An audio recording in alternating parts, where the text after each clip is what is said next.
I grew up in a time where the idea of being a spy was cool.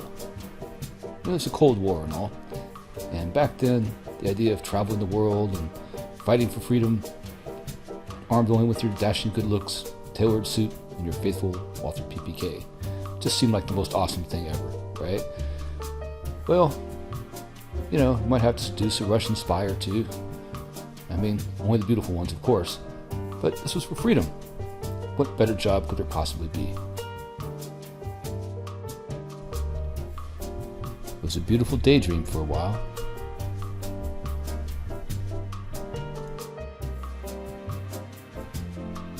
But like all good things, this dream too came to an end.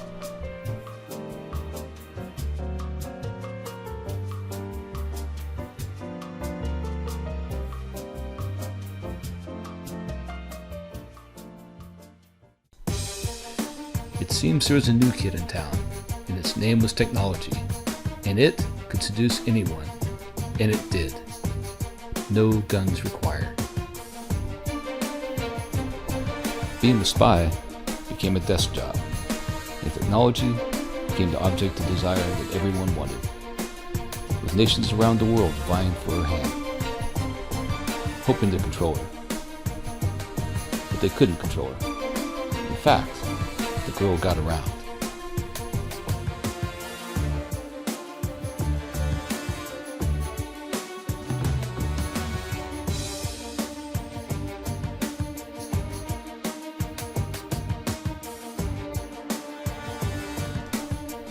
Pretty soon it became apparent we didn't need spies in the field anymore, because there was already an agent in everybody's house.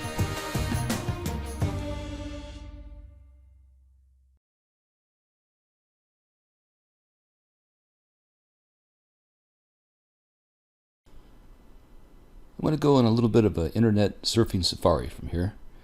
There's a lot of big waves out there, as they say, and the biggest one right now is probably this one. WikiLeaks, the Vault 7 release. I'm sure most people know by now that the CIA has been spying on us Americans for a long time. Some people might even say it's their job, as long as they don't interrupt us with our daily routines and leave us alone. But there's a Fourth Amendment problem here. I mean, we have a right to be secure in our papers, persons, and property, and that's being thrown completely out the window. And before I go on a rant on that, in fact, I'll stop myself from doing that right now, the main issue here is that the CIA had some complex tools, hacking tools, applications, spyware, malware, things able to go infiltrate a system at a high level and perform operations. They got loose. They lost control over it. Now, that should scare everybody, because if you think about this, that means that anyone who knows what they're looking at can use these tools and infiltrate your electronic devices. What I'm going to point out to you is something that maybe a lot of people don't know, and that's just what these devices we all have in our homes can actually do. There's something under the surface here that might surprise you.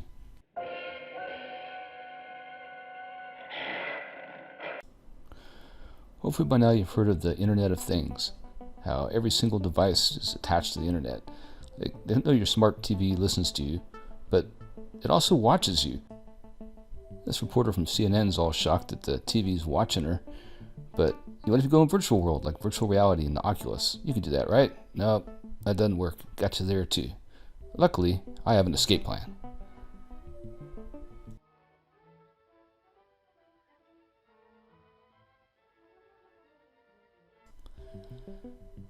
Okay, this is where I have to refrain from using some inappropriate language. Does anybody not think that Michael Hastings was murdered? Richard Clarke was a security advisor for both the Bush administration and also for the Clinton administration prior.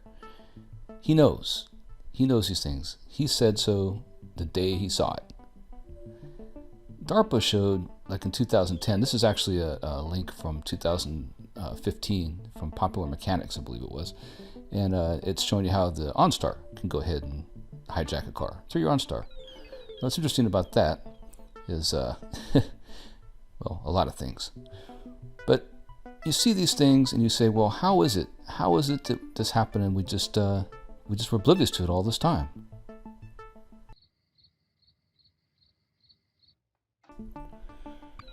It turns out there actually might be an answer to this. And it's not something that most people want to hear. It's something called RF weaponry. It exists in microwaves, acoustic signals, but primarily in the microwave spectrum. And it was first discovered in the 30s and before Nazi Germany, and later employed by the Soviet Union, and then here in America, laboratories and in the military. First by, public anyway, a guy named Dr. Frey at Cornell University.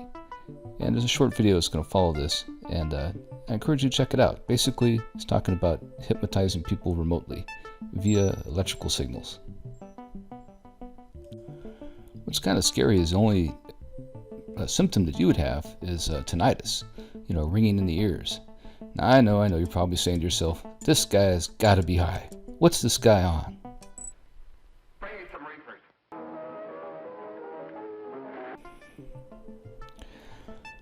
The next set of links that's coming up involves a CNN journalist named Caro, who did a lot of special reports back in the 80s and into the 2000s, I believe, just recently retired, and actually had a robbery incident, a shootout in New Mexico. Luckily, he's okay.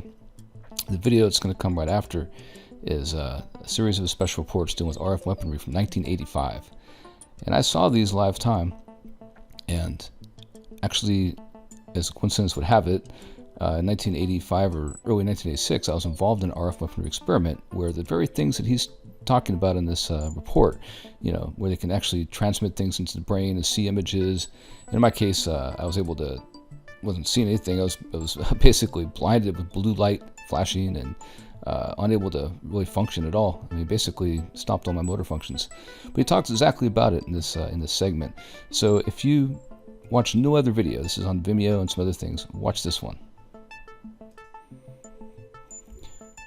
The famous 1972 incident in Moscow, where the American embassy was being bombarded with microwaves, in what columnist Jack Anderson referred to as Operation Pandora, where he claimed that the people's occupants are being brainwashed by the Soviets. I mean, that was the intent. That's the first time anybody that I know of mentioned this kind of thing. But they can only dream of what is available to us today. I mean, we have Wi-Fi routers in our house. We have the Internet of Things. Everything's linked up. I mean, back then you had to actually beam something at somebody, but now you don't. You have a receiver. It's held up next to your head every time you use a phone. You have, like I said, your Wi-Fi in the house, your entertainment systems, your gaming systems. They all have cameras and ways to amplify the signal being sent to them. And particularly when you're talking about, using acoustic signal in like the 15 kilohertz range, which is what was being talked of earlier in this video.